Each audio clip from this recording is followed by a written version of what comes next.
Trieste centrale.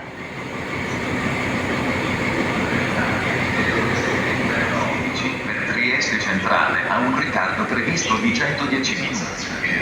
Weitere Informationen finden Sie auf unserer Webseite oder. Annuncio ritardo. Il treno, storico della Fondazione Ferrovie dello Stato, delle ore 7:22, per Osoppo partirà dal binario 2, con un ritardo previsto di 10 minuti. Sono ammessi solo i viaggiatori muniti di biglietto a tariffa speciale.